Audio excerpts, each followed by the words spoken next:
తదుపరి తులారాశి. చిత్తా 3-4 పాదాలు, స్వాతి 4 పాదాలు, విశాఖ 3 పాదాలు కలిస్తే తులారాశి.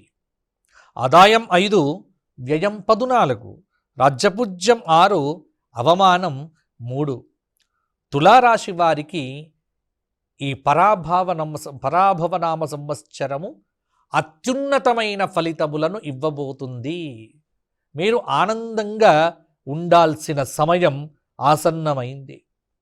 ఈ సంవత్సరం మీ జీవితంలో తిరుగులేని విజయాలను కూడా సాధించే అవకాశం ఉంది.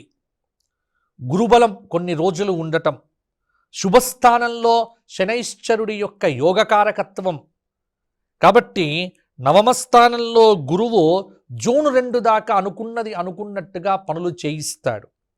10వ స్థానంకు వచ్చిన తర్వాత కొంత ఆటంకాలు వస్తాయి. ఆ తర్వాత 11వ స్థానంలో అద్భుతంగా గురుబలం అనేటువంటిది బృహస్పతికి కలిసి వచ్చి ఈ సంవత్సరమంతా 6వ స్థానంలో ఉన్నటువంటి శనైశ్చరుడి యొక్క అనుగ్రహంతో బంధుమిత్రులతో కలిసి స్థిర నిర్ణయాలు తీసుకుంటారు. ఆత్మవిశ్వాసాన్ని పెంచే సంఘటనలు చోటు చేసుకుంటాయి. ధనధాన్య సమృద్ధి, భవిష్యత్ ప్రణాళికలనేటువంటివి కూడా ఫలిస్తాయి. ప్రయాణాలు చేసేటప్పుడు జాగ్రత్తలు వహించండి.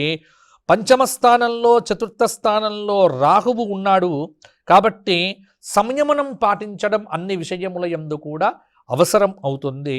11వ స్థానంలో 10వ స్థానంలో కేతువు యొక్క సంచారము నూతన వస్తు వస్త్ర విజయ ఆభరణాలు కూడా మీకు దక్కుతాయి.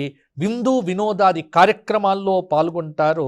ముఖ్యంగా భాగ్యస్థానంలో ఉండడం చేత తలచిన పనులు గురు అనుగ్రహంతో విజయవంతమవుతాయి.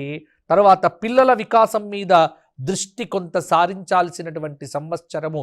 పిల్లలు ఏం చేస్తున్నారు, ఎలా ఉంటున్నారు అనేటువంటి విషయాల మీద కూడా అవగాహన పెంచుకోండి.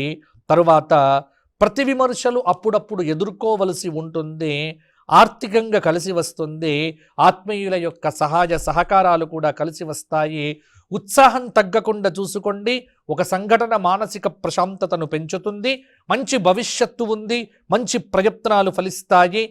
అలాగే కుటుంబ సభ్యుల యొక్క సలహాలు సూచనలు మీ మీద ప్రభావాన్ని చూపిస్తాయి. రాజకీయ నాయకులకు మంచి అవకాశాలు కలిసి వస్తాయి.